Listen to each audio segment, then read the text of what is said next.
네, 안녕하세요. 오프입니다. 2021년 8월 9일 오후 11시 5분을 지나가고 있네요. 오늘 있었던 비트코인 뉴스 브리핑 지금부터 시작합니다. 네, 먼저 USDC 발행사 서클 미 전국구 암호화폐 은행으로 거듭날 것이다 라는 기사가 떴네요.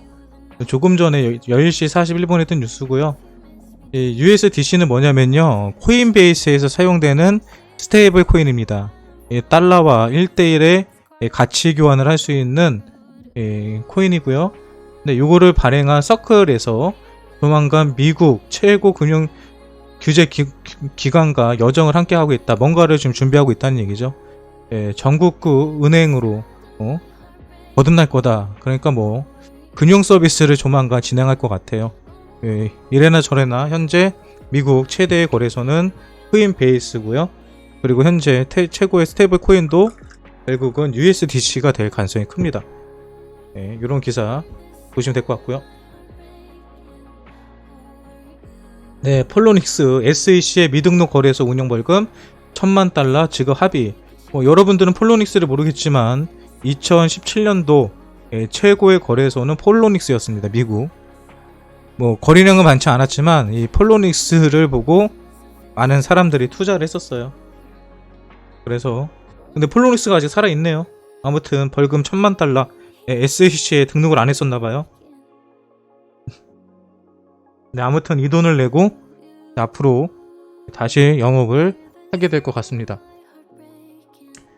네, 마스크 좀 쓰고 방송할게요. 목소리가 좀 먹먹해도 이해해주세요. 네, 맥스 카이저 블랙스완 저자 비트코인 잘못 이해하고 있다.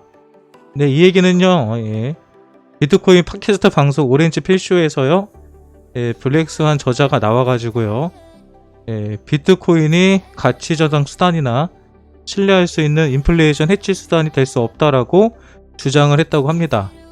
근데 이거에 대해서는 비트코인에 대해서 잘못 이해하고 있다라고 이제 반대 의견을 얘기한 건데요. 비트코인은 인플레이션 해치 수단을 위해서 만들어졌고요.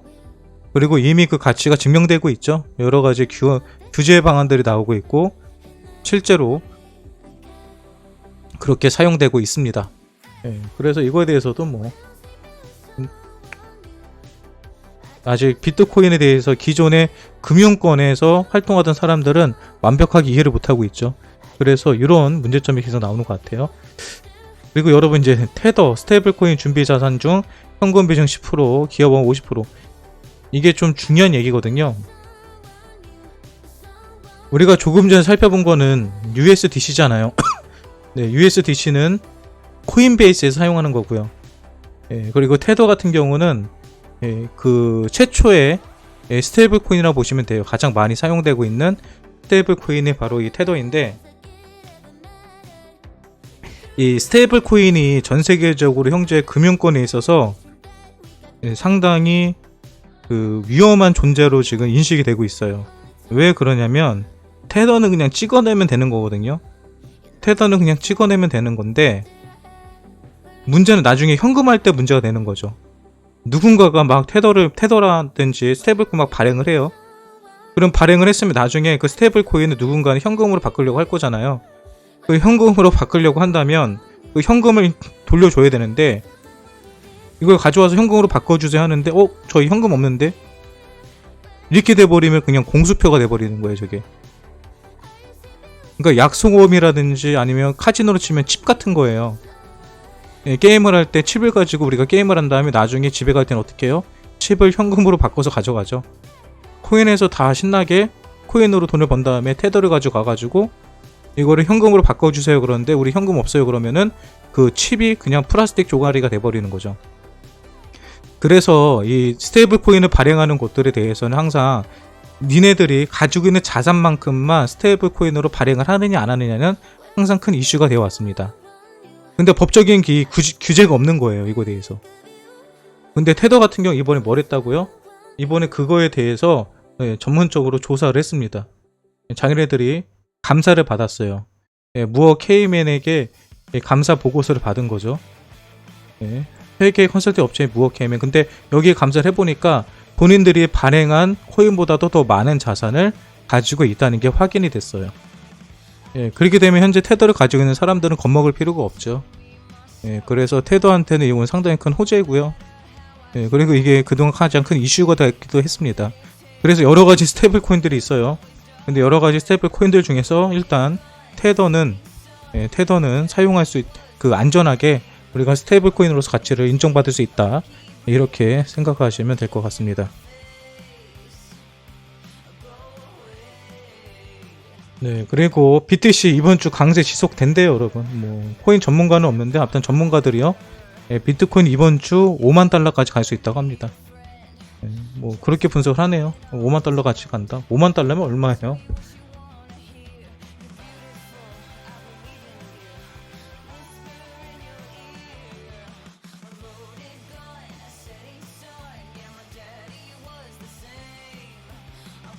$5만 달러면 여기네요. 요 자리?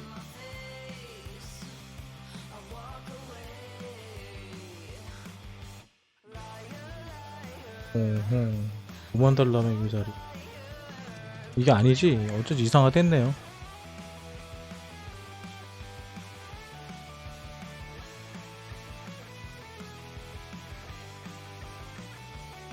$5만 달러면 요 자리네, 요 자리. 6천만 원이네, 한국으로, 원화로 따지면요. 네. 원화로는 6천만 원까지 간다고 보네요.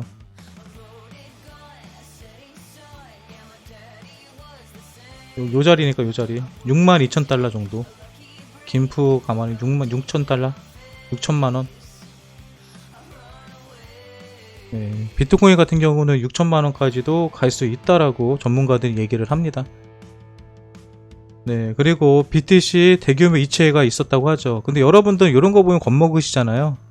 근데 보시면은 거래소로 들어간 게 아니고요. 익명의 주소에서 익명의 주소로 옮겨진 겁니다. 네, 당연히 비트코인 지갑은요 익명이기 때문에 당연히 누구 지갑으로 옮겼는지 몰라요. 그러면 이런 경우는 어떨 경우에 생기느냐? 그냥 내가 새로운 지갑으로 바꿔서 옮기는 경우도 있고요. 또는 OTC라고 해가지고요 장애거리라고 있습니다. 장애에서 서로 사고팔고를 했을 가능성이 높아요. 아무튼 이런 게 있었다. 뭐 나쁜 건 아닙니다. 그리고 이더리움 네트워크가 약 23,000개 정도의 이더리움을 소각했대요. 아시는 것처럼 이더리움은 지금 업데이트가 됐죠. 업데이트가 되면서 소각 기능이 되었습니다. 우리가 이더리움으로 스마트 컨트랙트 트랜잭션을 발생시켰을 때 이더리움이 가스비를 사용이 되는데 이 가스비의 일부분이 소각이 되고 있어요. 그런데 최근에 약 23,000개 정도가 소각이 됐다. 이 얘기는 무슨 얘기다? 이더리움이 이 물량이 줄어든다는 소리예요. 근데 이거 줄어든다고 해서 이더리움 전체 물량이 계속 줄어드는 게 아니고요. 인플레이션을 줄이는 겁니다. 왜? 모인 코인들은요. 채굴로 인해서 계속해서 코인이 늘어나요. 근데 이전에는 이더리움 같은 경우 제가 알기로는 한 4% 정도가 늘어났었거든요. 4%에서 5% 정도. 1년에 4%에서 5% 정도의 유통량이 늘어나는 게 이더리움이었어요. 근데 지금은 이 소각으로 인해서 아마 2% 정도가 소각이 될 거예요. 그러면 인플레이션이 예전에는 한 4% 정도 인플레이션이 일어났다면 앞으로는 2% 정도밖에 인플레이션이 늘어나지 않겠죠. 그러면 인플레이션 한 2% 정도 된다면 상당히 적게 인플레이션 되는 거거든요. 아무튼 이더리움은 계속해서 가치가 상승할 가능성이 크다라고 보시면 될 것 같습니다. 여기 나오네요. 이더리움 인플레이션 4.39에서 2.73으로 2% 정도 빠졌죠. 이 정도 인플레이션이 줄어든다. 1년에 풀리는 이더리움 양이 줄어들었다. 그러면 공급량이 줄어들기 때문에 가치는 상승할 수 있다. 이렇게 보시면 됩니다. 그리고 이스라엘 정보기관 모사드에서요 암호화폐 전문가 채용을 진행하고 있대요. 그러니까 이제 이스라엘 같은 경우도 여러분들 모시겠지만 크립토 쪽에서는 그래도 나름 초창기부터 투자를 많이 하던 나라 중에 하나예요. 근데 여기서도 이제 암호화폐를 전문가를 뽑았다는 거죠. 그러니까 국내로 치면은 만기부 이런 곳이에요. 이런 곳에서 아무튼 암호화폐 전문가를 채용했다라고 합니다. 그리고 뭐 도지 코인을 가진 사람들 중에 66% 이상이 수익을 내고 있다고 하는데 근데 저희 도지 가지신 분들은 다들 수익 아니잖아요. 죄송하지만 저는 약간 수익 중이에요. 네, 근데 여러분 여기서 진짜 오해하는 게 있어요. 네, 도지코인의 주소입니다. 그러니까 여러분들이 거래소에 있는 건 여기 해당되지 않아요. 네, 거래소 지갑은요 하나로 칩니다. 하나로. 거래소 지갑을 하나로 쳐요. 그러니까 이 얘기는 개인 지갑의 도지를 가지고 있는 사람들이 개인 지갑의 도지를 가지고 있는 사람들 중에서 66% 이상의 수익을 내고 있다는 거죠. 그러면 도지코인을 개인 지갑에 가지고 있다는 소리는 대부분 초창기 도지코인의 투자자들이에요. 그러니까 나는 왜 손해인데 66%나 수익이야 라고 생각하실 수 있는데 그거 오해하시면 안 돼요. 거래소에서 나는 수익을 말하는 게 아닙니다. 개인 지갑에서 가지고 있는 사람들을 가지고 얘기한 거예요.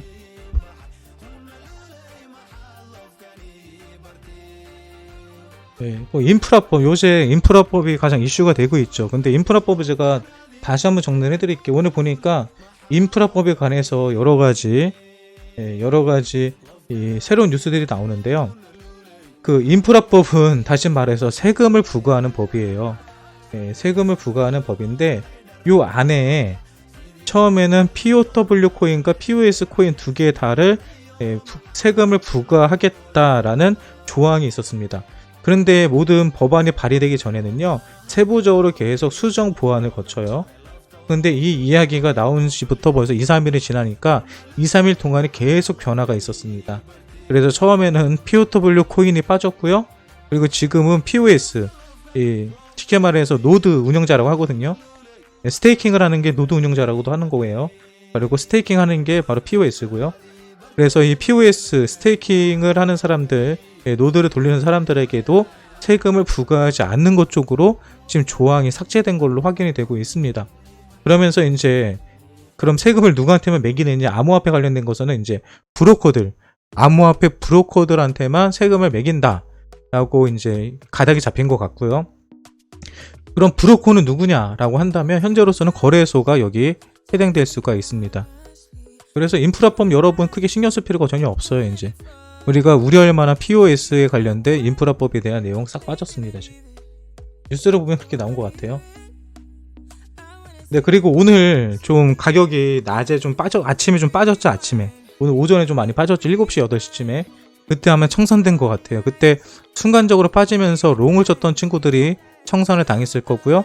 그리고 그 다음에 계속해서 지금 올라가고 있죠. 지금 올라가는 게요. 롱이 지금 숏이 깨지는 거 숏. 아까 전에 숏 치신 분들 막 있었잖아요. 저희 방에서. 제가 숏 치면 지금 정말 인생이 숏 치셔질 수도 있다라고 말씀드렸는데 올려버리죠. 숏 친 사람들 다시 잡아먹는 거예요. 저항 자리로 보고 숏 친 분들 제가 말씀드렸습니다. 숏 치는 자리 아니었다고요. 네, 비트코인 골든크로스 발생해도 큰 폭 상승 어려울 거. 뭐 언제는 골든크로스 났다고 상승했습니까? 제가 봤을 때 유의미한 하락이 아니라는 설명이라고 어떤 또 전문가라는 사람이 얘기했는데요. 뭐 누구는 올라간다 그러고 누구는 떨어진다고 하고 이것도 크게 의미가 없어요. 그냥 골든크로스가 나왔지만 크게 상승할 것 같지 않다. 또 다른 뭐 특별한 뭐 내용이 없어요. 그게 다예요. 그러면서 RSI 또 감에서 구간으로 추세 반전하고 있다 하락할 건 얘기거든요. 5시 때 얘기했죠, 이 사람이.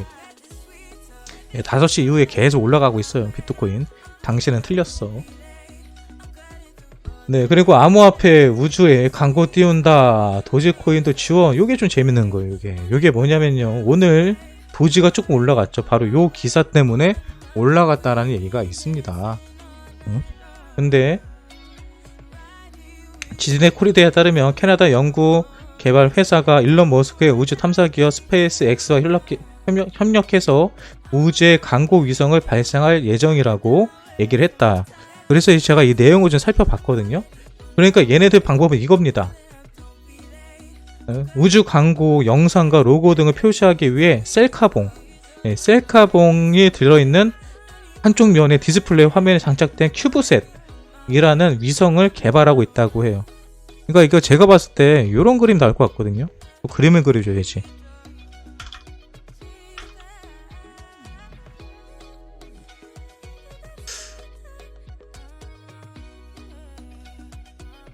그러니까 어떤 그림이 나올 거냐면 인공위성이 있을 거 아니에요. 인공위성이 뭐 인공위성이 이렇게 생겼잖아. 이렇게 막 이렇게 생겼잖아. 멋있게. 인공위성이 막 이렇게 생겼잖아. 이렇게 태양열 같은 거 막 달려 있고. 근데 한쪽에다가 이렇게 당겨가지고 여기 셀카가 달린 거, 셀카가 카메라가 달린 거예요. 그리고 여기에는 한쪽으로는 디스플레이가 달린 거, 디스플레이가.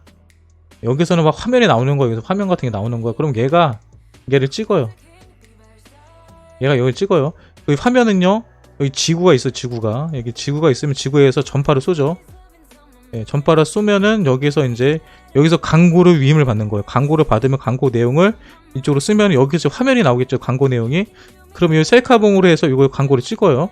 그럼 셀카봉을 찍을 때 뭐가 나오겠어요? 요거 똑같이 나오시면 옆에 이제 뭐 지구라든지 뭐 이런 거, 가끔 가다가 외계인 ET가 뭐 있을 수도 있고요.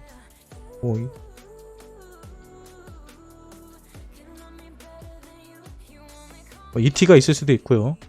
아무튼 요런 게 찍히는 거죠. 우주에 있는 뭣들이. 그 우주에 있는 배경화면에 광고가 나오는 거. 요런 거를 이제 준비한다는 거예요. 그래 할 때 이제 근데 이 도지코인이 어디에 사용되냐면, 저 광고를 하기 위해서는 광고비를 내야 되잖아요. 예, 광고비를 낼 때 도지코인으로 광고비를 받겠다. 예, 뭐 그런 거 같아요. 예, 제가 대충 보니까 그런 것 같습니다. 그러면 이제 여기서 인공위성 있잖아요. 인공위성. 여러분 그 스페이스 S 해가지고 인공위성 쏘면요 되게 멋있을 것 같고 되게 끝내줄 것 같잖아요. 근데 여러분 저기에 속으면 안 돼요. 과거에도요 저거를 이용해서 많은 사람들을 속여먹었던 프로젝트 하나가 있습니다.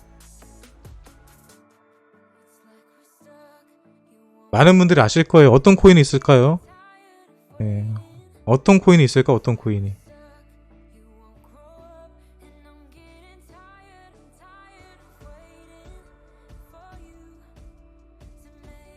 퀀텀이죠, 퀀텀.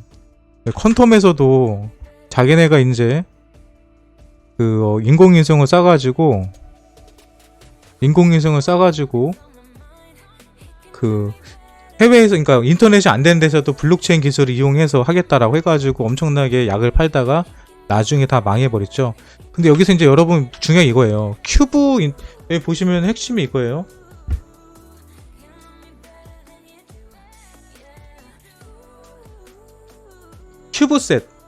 큐브셋이라는 인공위성을 개발하고 있다고 하잖아요. 큐브셋. 이게 핵심인 거예요. 큐브셋이라는 인공위성.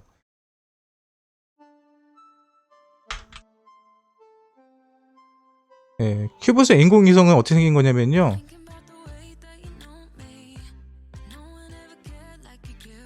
그 대학생들이 만드는 거거든요. 보통 대학생들이.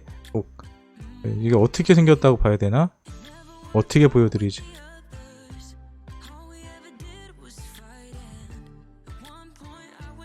잠시만 기다려보세요.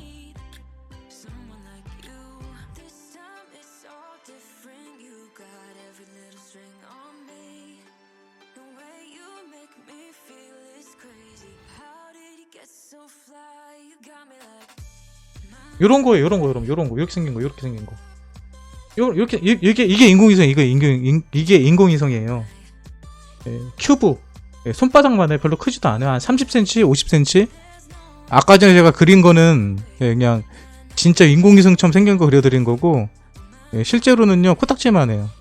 보통 요만해요. 요만한 거. 요게 큐브셋 인공위성이에요. 요런 게 들고 있죠. 손에 들고 있죠. 이 사람 이렇게 생긴 거, 요만한 거. 요런 거 만든다. 요런 거. 엄청난 인공위성 이런 거 로켓 쏘는 게 아니고요. 요런 거 만든다. 요런 거. 퀀텀에서 만든 요런 거. 퀀텀이 만들었던 이거거든요. 퀀텀에서 했던 게 요거예요. 손바닥만한 거. 요거 만들었다고 해가지고 난리가 났던 거거든요. 근데 도지에서도 저거 만들겠다는 거, 저거. 그럼 저 문제는 뭐냐면, 쟤네들은요 우주로 못 날아가잖아요. 그럼 어떻게 하냐면요, 스페이스 S라는 곳에서는 로켓을 쏘겠죠. 얘네 로켓에다가 우리가 택배 보내는 것처럼 옆에 그냥 실어놓는 거, 실어가지고 얘네가 딱 띄워주면 위에서 던져버려가지고 위에서 뜨게 하는 거예요.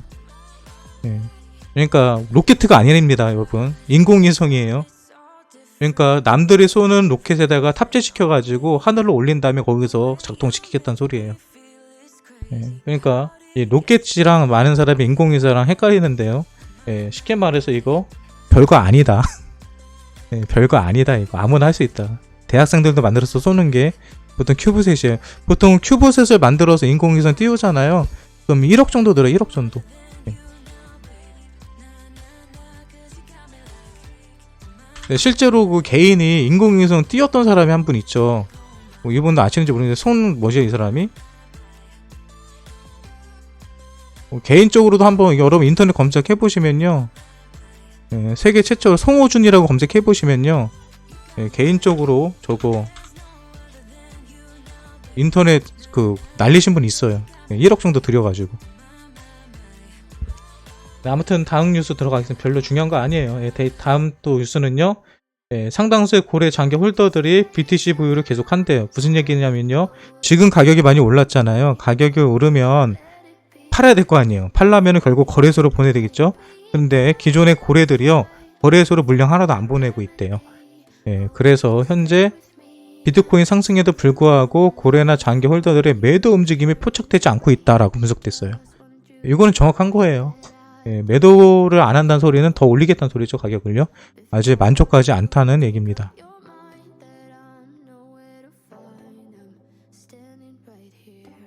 그밖에 뭐 어떤 뉴스들이 있을까요? 네, 인프라법 내일 화요일날 뭐 확정된다고 해요. 아무튼 이제 인프라법은 이제 코인하고 상관이 없어요. 네, 인프라법은 이제 코인은 크게 상관이 없고요.